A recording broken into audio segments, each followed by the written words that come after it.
Imlek atau Tahun Baru Cina merupakan perayaan terpenting bagi masyarakat Tionghoa. Dan malam ini kita akan membahas segala hal mengenai Imlek. Inilah dia, Tonight Show.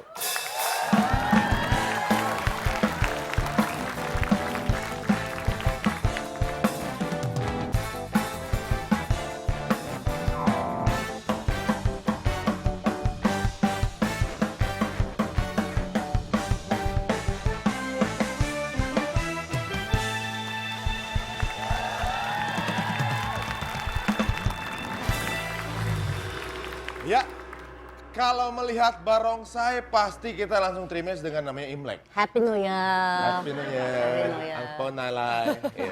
Baiklah, sekarang berbicara mengenai budaya Tionghoa yang ada di Indonesia. Kalau kita tahu bahwa budaya Tionghoa masuk ke Indonesia sekitar abad ke-5. Itu masuknya dari Jawa Timur.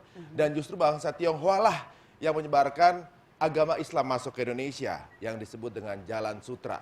Mungkin banyak yang nggak tahu bahwa 4 dari 9 Wali Songo adalah asli keturunan Tionghoa. Gitu. Dan yang pasti juga, zaman penjajahan Belanda, bangsa Tionghoa itu sangat ditakuti oleh Belanda. Karena mereka lah yang justru memacu atau juga mungkin mengingatkan bangsa Indonesia untuk bangkit melawan penjajah. Jadi kalau bangsa Tionghoa, itu bikin masyarakat pribumi juga ikut berjuang melawan penjajah. Jadi kalau yang udah baca buku sejarah pasti langsung tahu bahwa bagaimana bangsa Tionghoa di Indonesia sangat erat sekali hubungannya. Sangat berjasa sekali ya bagi kemerdekaan Indonesia bahkan.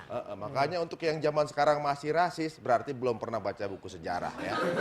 Baiklah, berikut ini kita akan undang 2 orang artis Indonesia yang tentunya juga udah sering kita lihat wajahnya malam melintang di pertelevisian Indonesia. Yang satu presenter olahraga, yang satu lagi pemain film dan juga FTV.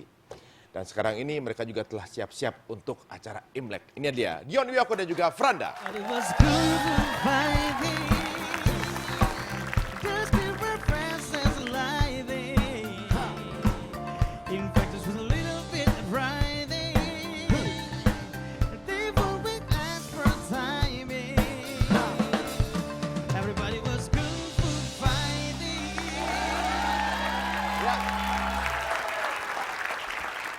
Baik nih kabar? Baik. Udah ada hubungan khusus sekarang? Enggak ada ya? Biasanya nih kan kalau kita mau tahu nih, biasa setiap yang lahir kalau keturunan Tionghoa tuh punya nama asli. Seperti Epe nih. Epe kan nama Mandarinnya Lu Liat Jin. Kalau Franda ada nggak? Li Mei Ling, gak ding. Ngarang. Nggak ada kebetulan. Nggak ada? Nggak ada. Nggak ada. Kalau Dion? Kayaknya sih keluarga lupa ngasih nama Cinanya sebenarnya. Buat guanya sendiri gitu. Oh gitu. Kayaknya sih. Tapi pas lahir inget kan ada anaknya. Tapi emang semestinya ada gitu? Harusnya ada sih. Harusnya ada ya. Oh, jadi sekarang ini kalau misalnya di dalam KTP, jadi yang disebutin tuh 2? Satu aja ya nama Indonesia. Kalau itu difungsikan untuk?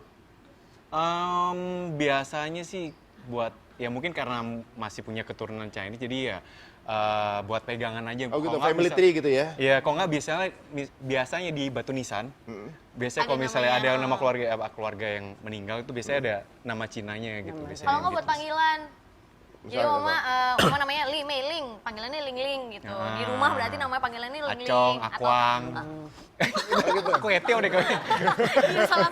Kayak Fang Fang atau apa kayak gitu. Oh gitu, misalnya yang Lim berarti namanya Indonesia Salim gitu kadang-kadang. Iya, biasanya gitu. Bisa. Iya benar. Oh benar gitu. Jadi kayak Tan jadinya Tanu Brata atau Tan siapa, Iya, Tan Jaya biasanya gitu. Dikolaborasi nama-nama Indonesia biasanya. Oh, lu berarti ada tuh Purwadinata. Purwadinata. Ada? Gue ada Chinese ya tapi nggak ada nama itunya, nama.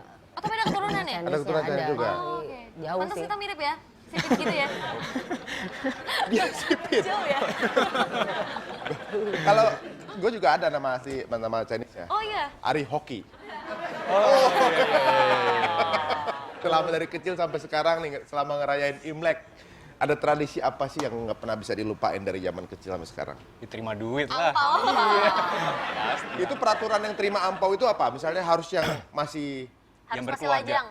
Yang berkeluarga ngasih Iya, ke benar. ngasih yang masih lajang. Jadi kalau misalnya tradisinya adalah angpau itu diterima sama orang yang masih single. Iya. Iya. Dari anak kecil sampai orang yang dewasa tapi belum nikah, intinya sih itu. Betul. Jadi masih walaupun sudah berhak. kakek-kakek kalau belum nikah Kalau dia belum tetap nikah terima. dia tetap terima. Tapi kalau udah nikah terus dia bercerai atau gimana itu masih terima nggak? Aduh, ribet amat. Tapi biasanya sih kalau keluarga juga ada ini juga sih, maksudnya ngasih ke orang tua atau kakek nenek juga yang ya kita kayak tanda bakti lah gitu, ngasih duit. Kalau nggak kadang-kadang sih kalau di aku kayak ada tante yang belum nikah gitu, baik-baik aja atau dia mungkin kebanyakan uang jadi dikasih-kasih aja juga gitu. Oh emang dia Tetap aja pengen ngasih ngasih aja gitu Mungkin, ya. Nggak peduli statusnya udah kawin atau Sedekah belum, mungkin pokoknya dia sebenarnya. pengen ngasih. Ya. Tapi sebenarnya apa aja kegiatannya tuh? Kalau misalnya lagi di apa namanya acara nih rame-rame kan pada datang nih. Apa aja sih? Apa misalnya kalau nikah kan lempar buke gitu. Kalau di situ kegiatannya apa aja? Makan-makan, Iya. kumpul keluarga. Terus Malam Cincia tuh pasti kumpul-kumpul, makan-makan, kayak wah pesta makan lah gitu, kayak Iya, lebih silaturahmi gitu. Terus Itu besok malamnya. paginya gitu, itu baru yang ya kayak banyak open house gitu, terus ke keluarga-keluarga satu-satu gitu, terus kayak ya nyelamatin, terus angpau. akhirnya nerima angpau, ya. mungkin kayak pas kalau ya ini lagi Lebaran. lebaran gitu Lebaran, sama open salaman. house gitu. Oh gitu, ketemu Kita keluarga sama ya, lagi. jangan-jangan kita sekeluarga enggak ya? Iya. Saudaraan beneran. Coba Hari mungkin pohon angpaunya ada Oh, ada, berkah ada. apa dari pohon? di Oh pohon dari angpau? sini? Aduh kalau kecil gitu, aduh Ada pesimis nih saya. Oh dapat angpau dari Hesti ya. Itu ada. Weh. Itu biasanya itu ramalan juga. kayak Ramalan gitu. ya? Heeh. Biasanya diskon juga bisa kalau di mall-mall. Anda akan menikah lagi, Waduh. Waduh. tapi dengan pria. Gak ada apa beginian. Oke, bicara soal makanan, kita akan membahas mengenai makanan apa saja, kuliner apa saja yang biasa ada di acara Imlek dan kemana-mana hanya di Tuna Show. Saya Karissa Putri ingin mengucapkan Gongsi Facai.